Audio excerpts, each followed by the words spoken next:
So as an So as an introduction to our introduction project, to we our look at project, we look at a huge a issue being huge issue tackled being by most tackled higher by most education higher education facilities facilities nowadays, nowadays, and that issue and is that student issue is student success. success. And how we And look at how we this look at this is based off a is based survey off a given to survey given to 584 584 participants from participants Saginaw from Valley State Saginaw Valley State University University discover discover to discover to what discover what factors factors that actually that led actually these led these students students success at the success at university the or university failure, or and whether failure, or and not whether or not each things each correlate with things one correlate another, with one another, trying to see what reasons why these these students aren't having students aren't having success. success. Some other factors that we look into is student student demographics, income equality, and we also, like I said, run a correlation on the 10 student success factors found in the survey. A major portion into looking at success rates is also understanding your participants and the demographics of what they're bringing to the table. So the first thing that we're looking at is the student demographics of the gender and genders of the participants, and also like the ethnicity of the participants. So as you can see in the graphs and the slides, a majority of the student participants were female, with 408 of the 584 students identified as female. And then we have 1, 2, 3, 4, 5, 6, 7 different ethnicities reported, well, 6 ethnicities and 1 unreported as an answer, with a large majority of those participants being of a white ethnicity. So using a function in Excel, we mapped out the different zip codes within Excel of the student demographics that we saw, with red being the highest number of frequency that we see, and then blue being on the lower end. So we do have participants from 5 different states, but most of these students are coming from Michigan, which is to be expected with Michigan University, University in Michigan. And as you can see, there's red marks around the Detroit and Metro Detroit area, but there's also red marks around the Midland, Bay City, and Saginaw area, which is also to be expected with our demographics of our total student body coming from these areas as well.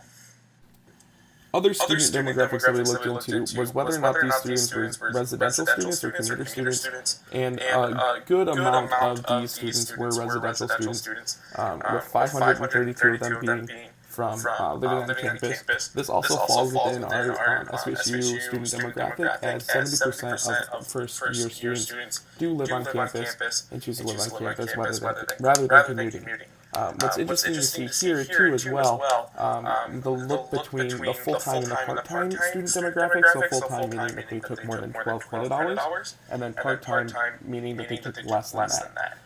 And the majority of these students are taking more than 12 or more credit hours a semester, with 581 of the 584 taking the full-time credit load. And lastly, we wanted to look at the different colleges and how they were represented within the survey. So as you can see, we had all 5 different colleges represented, with 52 of them being undecided, and then Health and Human Services was the majority of the people who participated within the survey.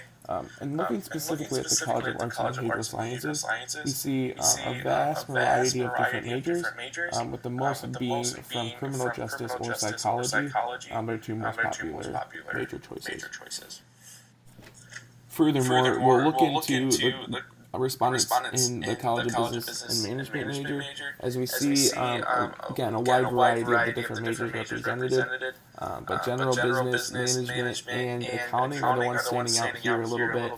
Marketing is up there as well, getting 13 responses, but we still are seeing a good representation from all the different majors in the College of Business. Again, too, by the College of Education, pre-elementary education is also really standing out here with 30 different respondents. And the actual elementary education could have been the same thing, so that could be even more, depending on the survey. But again, I think a lot of this is due to the fact that when you get into higher education, with the secondary education, it's very specific, and depending on where you want to teach and what you want to teach, where elementary education is very broad. So looking at that, it's not too much of a difference in the numbers, but again, elementary education is the biggest major listed by those who responded in the College of Education. And finally, we're going to look at the respondents in the College of Health and Human Services. This was our highest respondent by college.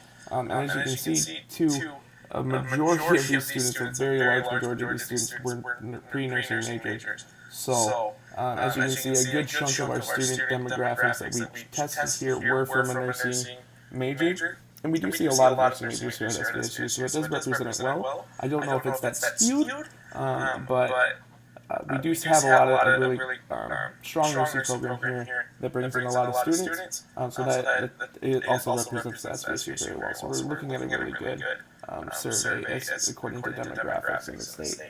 In this survey. In addition, we have the College of Science, Engineering, and Technology by their majors, and we see, again, a little representation from everything, so everyone's getting represented, but at the top there, mechanical engineering is the highest major represented with 28. When comparing the national average ACT scores to Michigan, Michigan exceeds by about 2 points across the board. When compared to males, females had an overall higher average for the ACT composite scores. Males, however, scored higher than females in the math portion. Both females and males were just about even when it came to the average scores for science. Interestingly, commuters scored higher across all subjects, including the composite score, than those who did not commute. The undecided group scored the highest for reading, while the Science, Engineering, and Technology division scored the highest across the board for all other subjects, as well as the composite scores. The Art and Behavioral Sciences scored lowest in all subjects, including the overall composite score. Comparing the overall GPA scores, females surveyed have a score roughly 0.10 more than that collected of both genders. The males have a significantly lower GPA than the average of both genders by about 0.20.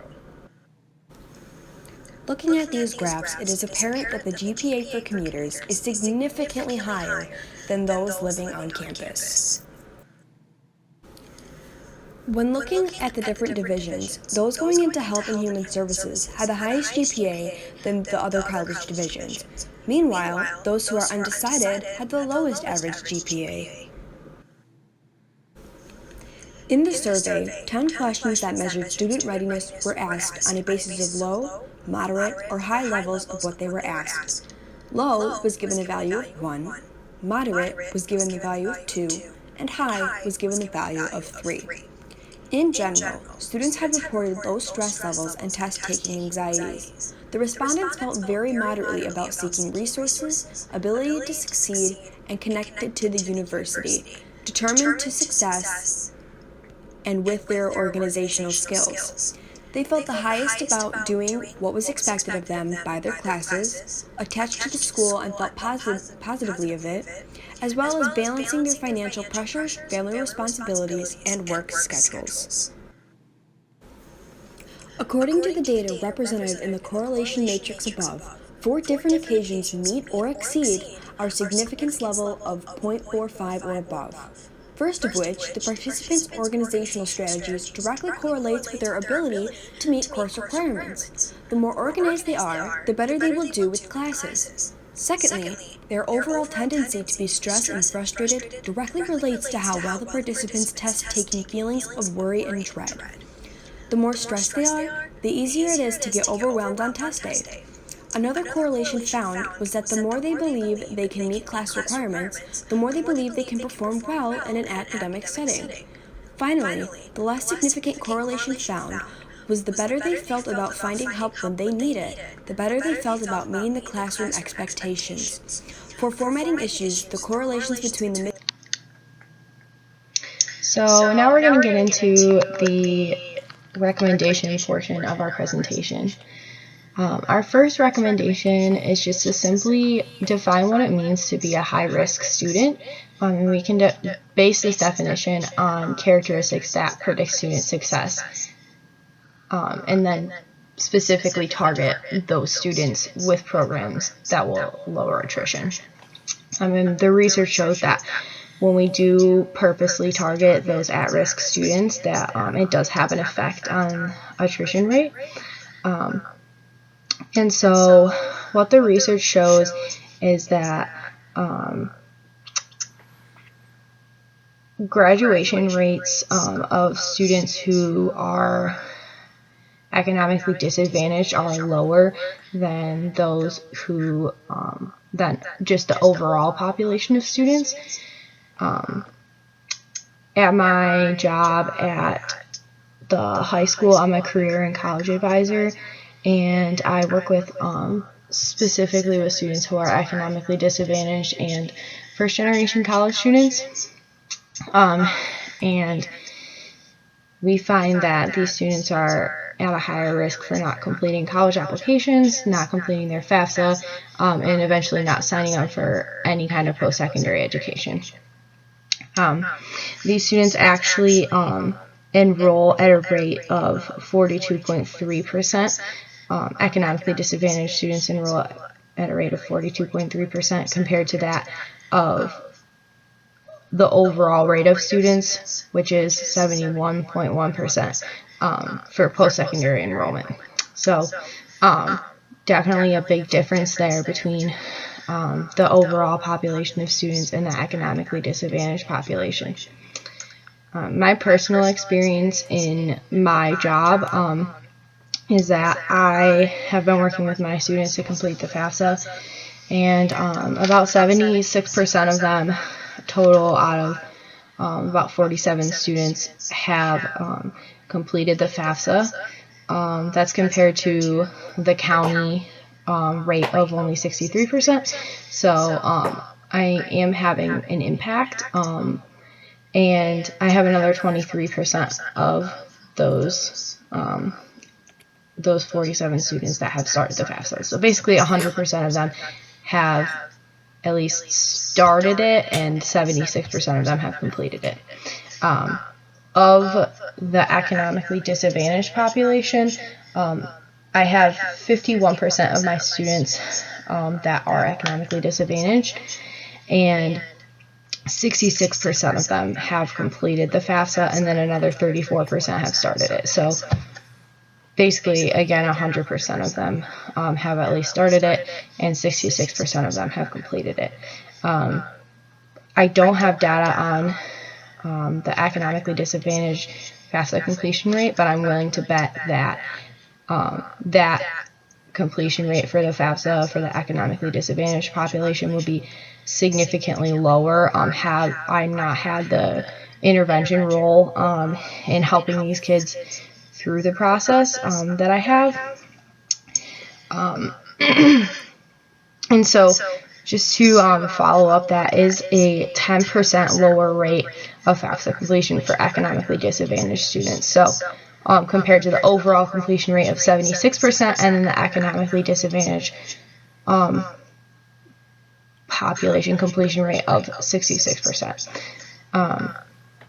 So basically, what we can kind of gather from the research and from my own personal experience is that we really need to be identifying college students who may be classified as high-risk students for not being successful beyond their first year. We need to identify them early, and we need to intervene early. The programs that we design to service these students should correlate with the research about what makes a student a high risk, and we need to specifically target those types of students, because if we do, it will have a direct impact on attrition rate, because those students are, that population of students is kind of dragging down the attrition rate, because there are avenues that we can help them in that are being missed currently.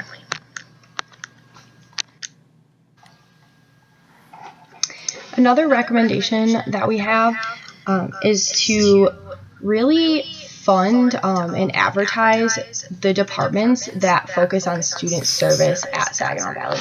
So to me, those departments are defined as academic advising, financial aid, the Center for Academic Achievement, the Counseling Center, the Writing Center, library services, just kind of those student support services where students can go, drop in, maybe make an appointment and get extra help if they need it, and if they have questions, they can get them answered. What I found from my years of being a student at SVSU is that a lot of these departments are underfunded, and that really can have a negative impact on how supported students feel, especially in their first year, where it's very important for them to seek out these services. So by funding them, we can make it a goal to serve more students and hopefully intervene in more cases where students may not have been successful beyond the first year, and where that assistance actually allows those students to feel competent enough to where they can continue and be successful beyond the first year in college.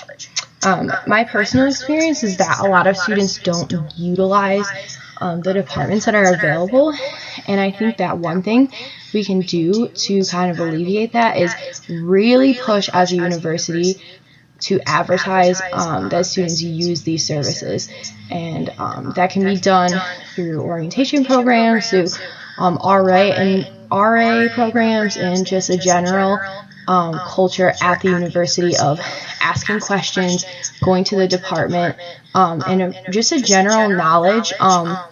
No matter where you work at the university, or if you're a student at the university, a general knowledge of what department to go to for what question. A lot of times I think people have questions and they don't know who to ask, and so they just don't ask them.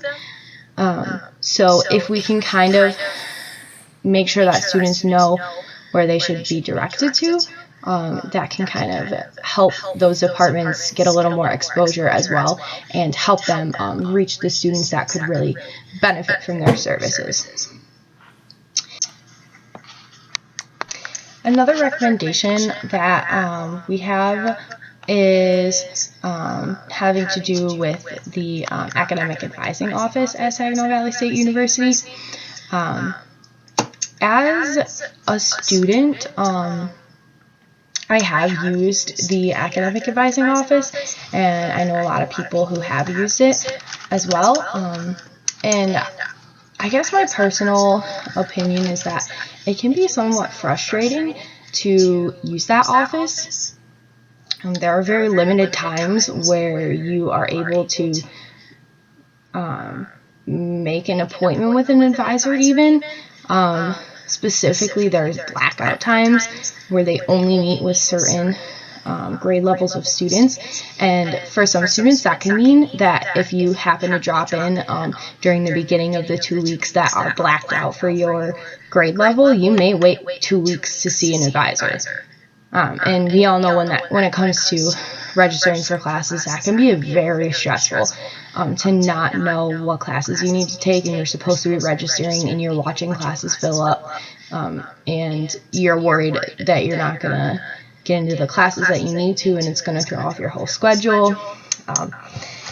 And I find that students are also frustrated by the fact that there are peer advisors in the office, and I think a few reasons for that is because the peer advisors, while they mean well, I just don't think they're capable of being as knowledgeable on the subject of advising as the actual full-time advisors are able to be, because they don't have the same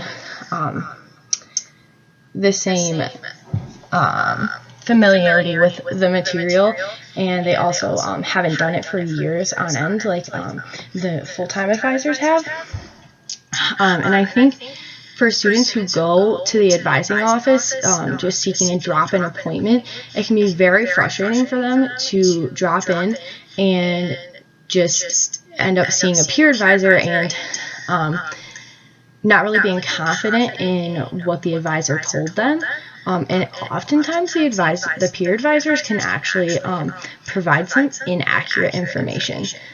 So you can see as a student how that would be very, very frustrating.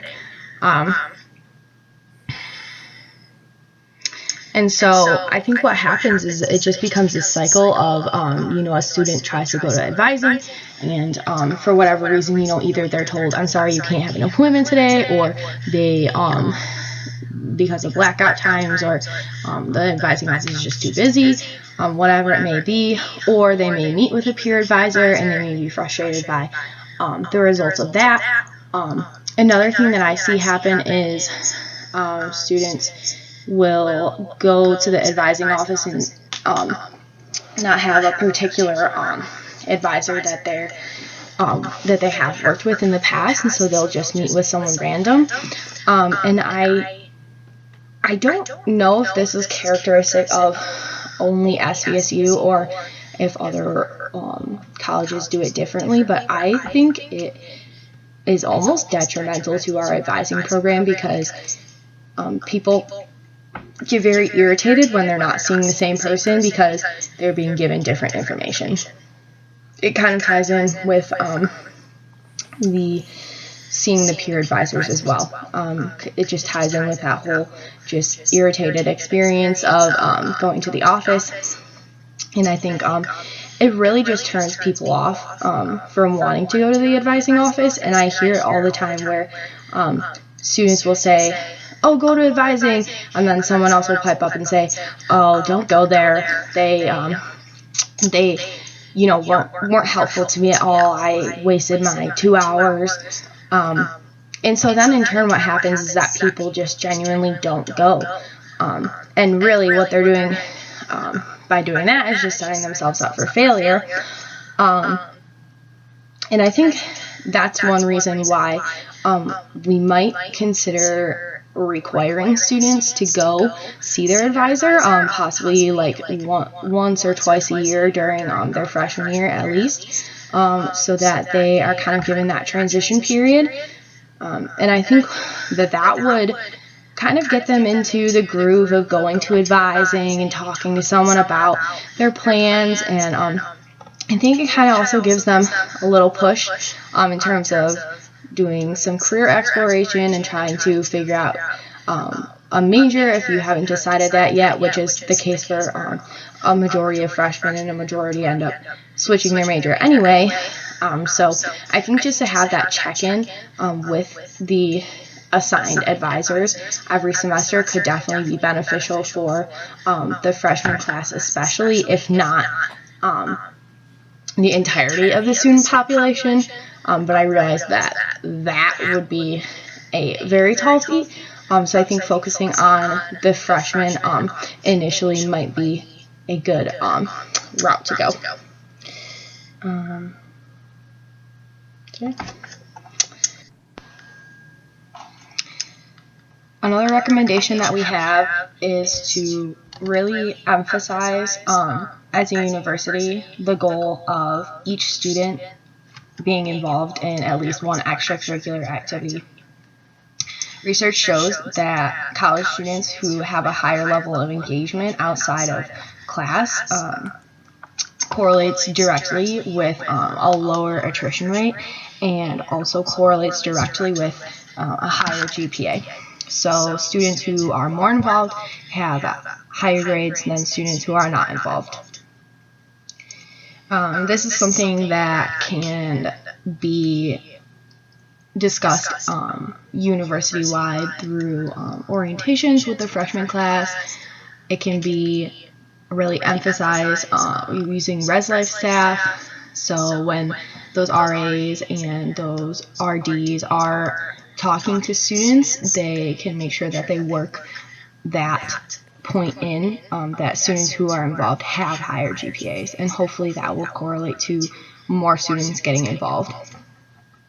Students who have higher engagement are also shown to be less likely to drop out of school. So since they're involved in something, they're going to be less likely to want to quit school, and they're going to kind of have that motivation to continue school. Our last recommendation involves creating a mentor program.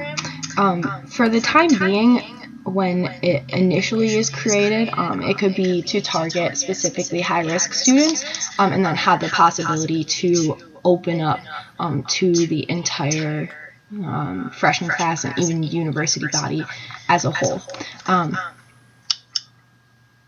Mentor programs are shown at colleges and universities to have a direct impact on student success, and this is especially true for high-risk students. So if they have someone that can kind of support them and guide them through that college transition, it can be really beneficial for especially high-risk students, because they oftentimes don't have that kind of support at home, and they also don't have what we call college knowledge.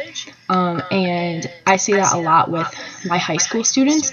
You can really tell, honestly, just from talking to people, who is a first-generation college student and who is not a first-generation college student, because the kids that are not first generation, they have such a higher level of competency than the ones who are first generation college students, and it's not something to fault them for or anything. I mean, it's truly not their fault, but they just have a significantly lesser understanding of what steps they need to take to be in college, what steps they need to take once they are in college, and really just how to transition from being a minor and a high school student to being a college student and being an adult.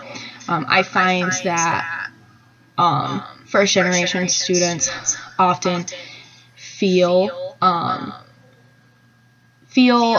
like college is very, very intensive a transition, and that's the case for most students also, but the difference is that those high-risk students who are first generation don't have that support at home to go back to their parents and say, hey, today was a hard day, and I'm really struggling, my exams are hard and my classes are hard, and just those kinds of messages.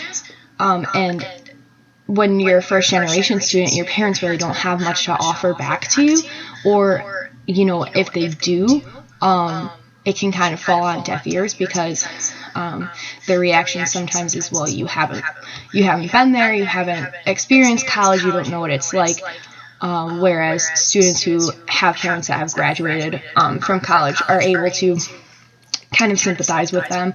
I can remember throughout my entire college career, just coming close to failing classes, and my parents telling me, it's okay, I failed multiple classes in college, and just really encouraging me to keep pushing, just really celebrating when my final exams are done, or when I'm getting close to graduation and all that kinds of stuff. And so first generation students, I think, really don't have that opportunity to get that support, because their parents kind of don't understand what they're going through. So I think for those students to have the opportunity to have someone mentor them is a really great way to kind of bridge that gap between the support that their parents are able to provide and the support that they need.